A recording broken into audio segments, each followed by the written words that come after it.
Hello everyone, welcome to my YouTube channel. मैं लेकर आई हूँ आप सबके लिए यूके पीएससी लेक्चरर 2026 में जो एग्ज़ाम होने वाला है, तो उसमें फ़िज़िक्स सब्जेक्ट के लिए मैं आपके लिए एक लेक्चर सीरीज़ लेकर आई हूँ। तो इस सीरीज़ में हम स्टार्ट करने वाले हैं क्लासिकल मैकेनिक्स से।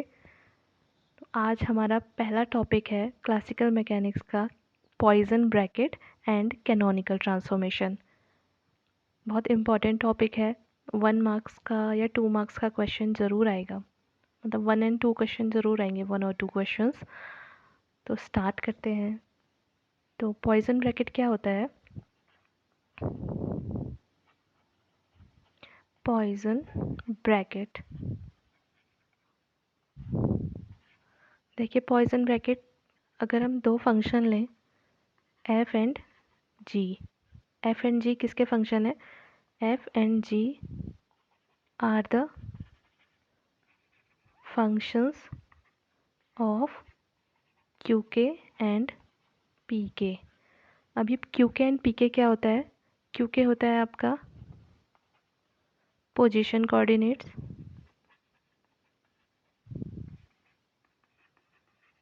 एंड पी के होता है मोमेंटम कोऑर्डिनेट्स।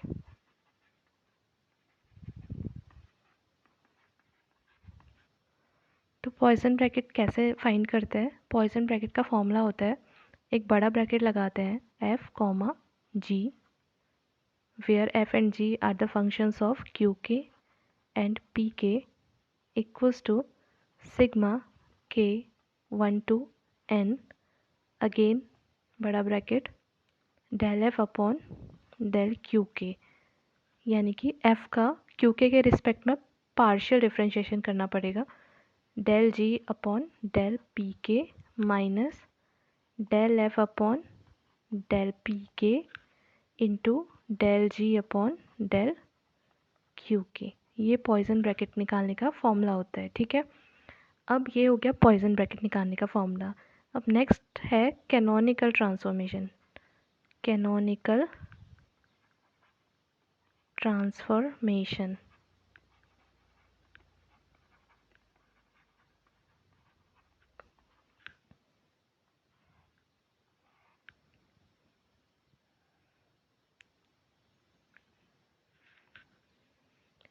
देखिए कैनोनिकल ट्रांसफॉर्मेशन क्या होता है? अगर हम एक कोऑर्डिनेट सिस्टम लें क्यू के एंड पी के, वो ट्रांसफॉर्म हो रहे हैं अनदर कोऑर्डिनेट सिस्टम यानी कि कैपिटल क्यू के एंड कैपिटल पी के, तो ये कब एक कैनोनिकल ट्रांसफॉर्मेशन कहलाएगा? इफ दिस ट्रांसफॉर्मेशन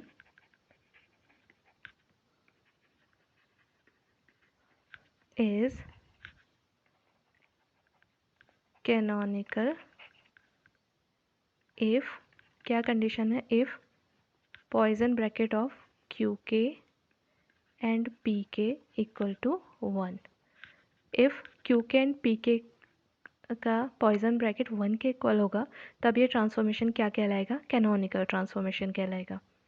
यानी कि डेल क्यू के अपॉन डेल क्यू के स्मॉल क्यू के इंटू डेल पी के upon del small P K minus del Q के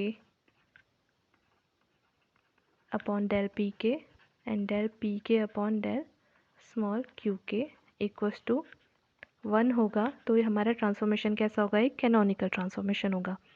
तो हम एक एग्जांपल देख लेते हैं। प्रीवियस ईयर क्वेश्चन में आ रखा है, प्रीवियस ईयर क्वेश्चन पेपर आपने देखा होगा, तो उसमें क्वेश्चन आया हुआ है, तो मैं आपको दिखाती हूँ क्वेश्चन।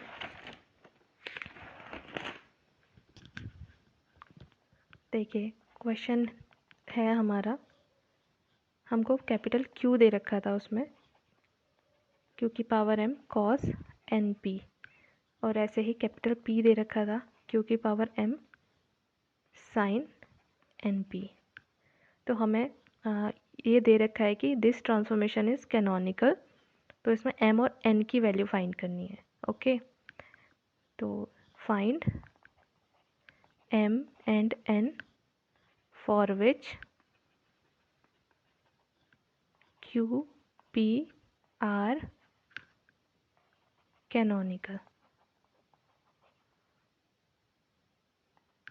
ओके, तो कैसे फाइंड करेंगे? हमें क्वेश्चन में दे रखा है कि ये क्यूपी कैनोनिकल है, तो इसके लिए एम और एन की वैल्यू फाइंड करनी है हमें। तो सबसे पहले हम फॉर्मूला लगा लेंगे, Poisson bracket Q P equal to 1। Okay, तो क्या होगा formula? Del Q upon del Q del P upon del P minus del Q upon del P upon del Q equal to 1। अब Q और P की value put कर देंगे, capital Q and capital P की value put कर देंगे। तो क्या होगा? Del upon del Q, capital Q की वैल्यू कितनी दे रखी थी?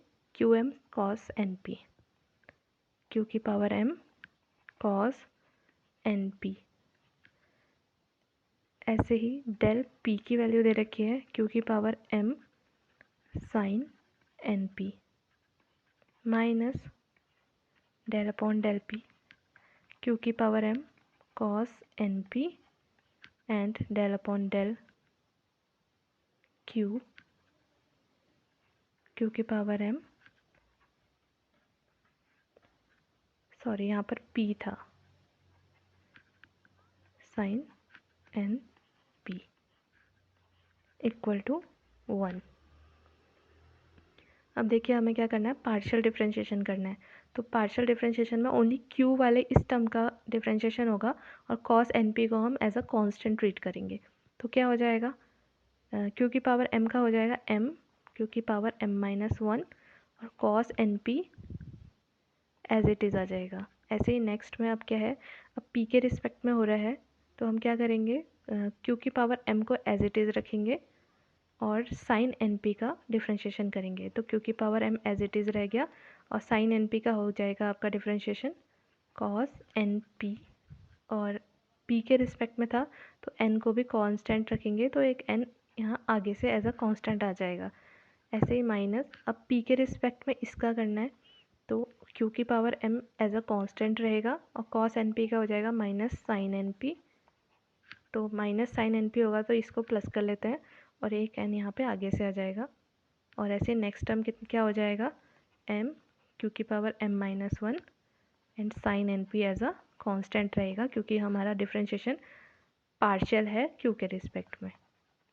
तो ये सॉल्व हो गया। अब इसको थोड़ा सा सॉल्व कर लेते हैं। तो m Q की पावर m माइनस 1 और Q की पावर m, तो कितना हो जाएगा?